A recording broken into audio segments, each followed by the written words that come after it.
Obrigado, Senhor, pela minha família.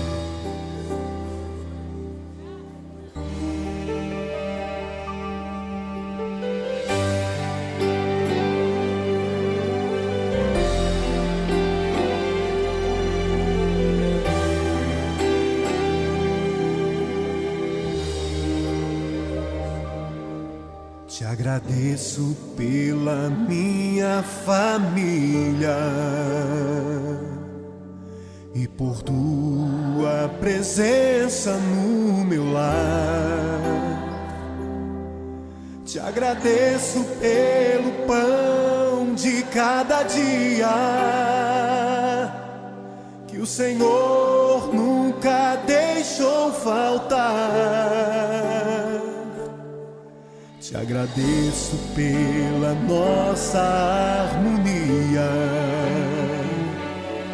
Só em Ti, Senhor, podemos confiar.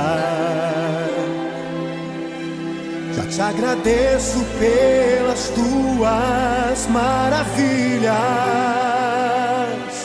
e os milagres que ainda há de operar.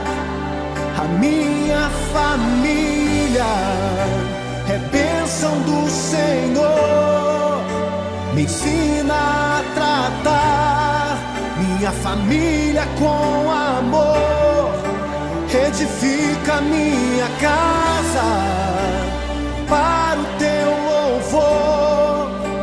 A minha família é um presente do Senhor.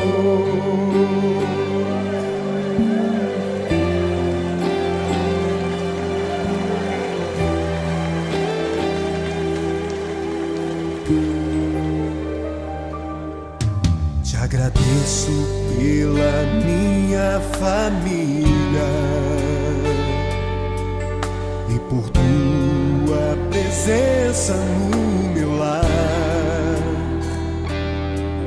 Te agradeço pelo pão de cada dia que o Senhor nunca deixou faltar. Te agradeço pela nossa harmonia.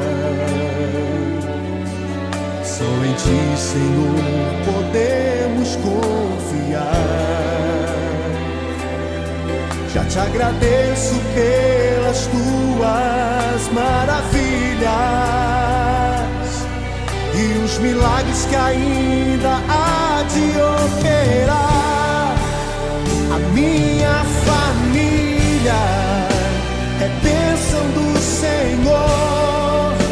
Me ensina a tratar minha família com amor. Edifica minha casa para o Teu louvor. A minha família é um presente do Senhor. A minha família é bênção do Senhor.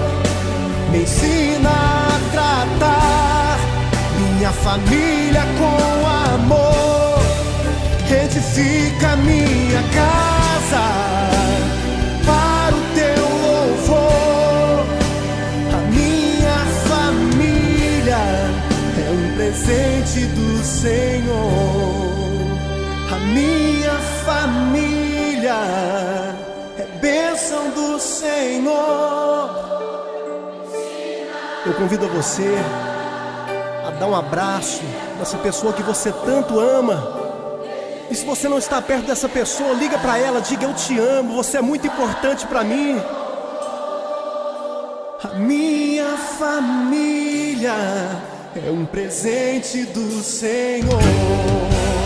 A minha família